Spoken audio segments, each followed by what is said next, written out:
పేదవాడి పక్షాన నిలబడతాం, ప్రజా గొంతుకై నినదిస్తాం.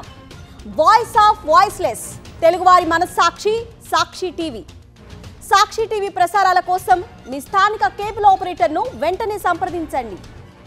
యంగ్ హీరోస్ టాలీవుడ్ పైనే కాదు కోలీవుడ్ మార్కెట్ పై కూడా గురి పెడుతున్నారు. పైగా అల్లు అర్జున్ లాంటి బిగ్ స్టార్ తమిళ దర్శకులతో వర్క్ చేస్తున్నప్పుడు తాము ఎందుకు ప్రయోగాలు చేయకూడదు అనుకుంటున్నారు.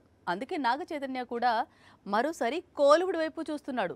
అక్కడి డైరెక్టర్ తో వర్క్ చేయబోతున్నాడు. కోలీవుడ్ డైరెక్టర్స్ తో ఇట్టే కలిసిపోతాడు నాగ చైతన్య. విక్రమ్ కుమార్, గౌతమ్ వాసుదేవ్ మీనన్, కృష్ణ మరిముత్, వెంకట్ ప్రభు ఇలా తమిళ దర్శకులతో వర్క్ చేశాడు. అయితే వీరెవరూ కూడా రీసెంట్ టైమ్స్ లో నాగ చైతన్యకు కావలసిన హిట్ అందించలేకపోయారు. కోలీవుడ్ లో హిట్ కొట్టాలన్న చై డ్రీమ్ ను ఫుల్ఫిల్ చేయలేకపోయారు. ఇప్పుడు మరోసారి కోలీవుడ్ వెళ్లేందుకు చై రెడీ అవుతున్నట్లు సమాచారం. చేతిలో కార్తిక్ దండు తెరకెక్కిస్తున్న మిస్టరీ మూవీ ఉంది. ఆ తర్వాత మజిలీ మేకర్ తో న్యూ మూవీ లైన్ లో ఉంది. వీటి తర్వాత కోలీవుడ్ కు అభిమన్యుడు, సర్దార్ లాంటి హిట్స్ ఇచ్చిన మిత్రన్ తో మూవీ చేస్తాడట. ప్రస్తుతం సర్దార్ సీక్వెల్ తెరకెక్కిస్తున్నాడు మిత్రన్. దీని తర్వాత చైతో మిత్రన్ చేతులు కలిపే అవకాశాలు ఉన్నాయి.